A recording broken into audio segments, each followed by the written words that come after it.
Welcome to Under the Rock, where I do videos about films and shows everyone has seen. Today I want to analyse how to create tension that actually works. Rings of Power has been busted copying many scenes from its beloved predecessor, The Lord of the Rings, without them actually working. I believe no scene proves this point more than when Galadriel and Theo hide from the orcs under a tree. This was clearly inspired by the scene from the hobbits hiding from the Nazgûl, but the two scenes could not be further apart in what they achieved. So here's how to write tension successfully.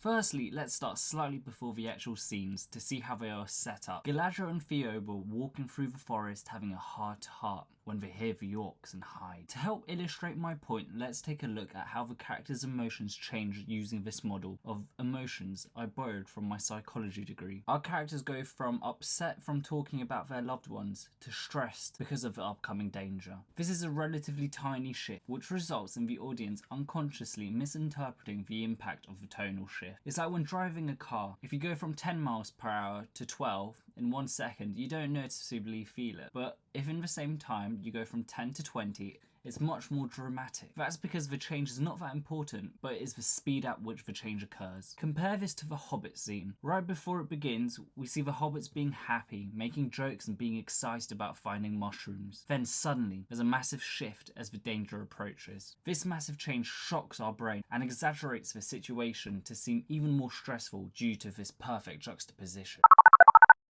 The great writing then continues, as slowly the tension keeps on increasing, as the stakes keep going up and up. First we hear the hooves of the horse getting louder and louder as the danger approaches. Then the Nazgûl jumps off the horse and leans over the hobbits. Then we see all the spiders and bugs, which make it harder for the characters to stay quiet. Then we focus on Frodo and the One Ring, knowing if he puts it on, it is all over and they're all dead. In less than a minute we went from bottom of the tension graph to the very top, and it looks like the characters are completely done for. Now let's compare this to the Galadriel scene. They hear the orcs coming, so they hide. Theo then unsheathes his sword and the orcs stop walking.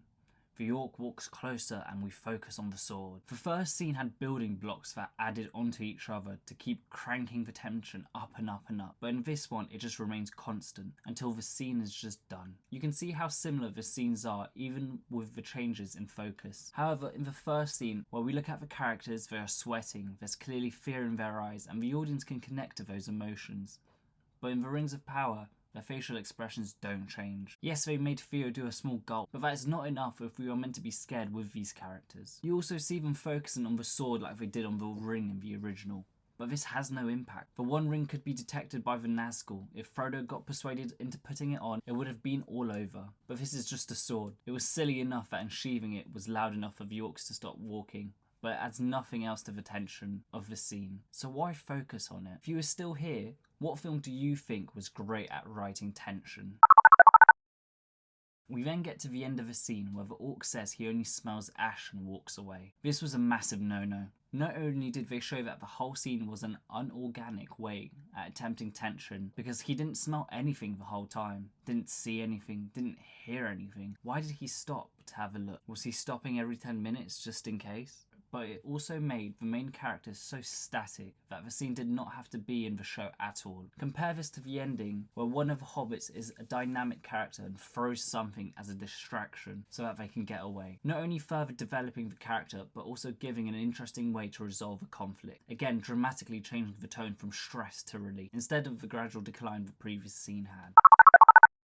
Finally, previous context is important if you want the audience to be afraid. The Rings of Power writers established Galadriel to be indestructible. Throughout the show, we have seen Galadriel single-handedly kill a cave troll, survive days swimming in an ocean, defeat large amounts of orcs with ease, survive a volcanic eruption. So whilst watching the scene, I was surprised that she didn't jump out and confidently kill all the orcs while saying a one-liner to Theo like, "Watch and learn." It was strange seeing the character who hasn't failed throughout the whole show hide for the first time and avoid conflict. What these writers did for Galadriel was done for the Nazgûl in the original film. We got a backstory how they are immortal, how they are Sauron's top dogs, and even saw how intimidating and feared they were. So it made sense that a few fragile hobbits were in grave danger because of them. Because as the audience, you knew there was no hope for them if they had to fight. But that's more than a pet peeve rather than a more diplomatic analysis.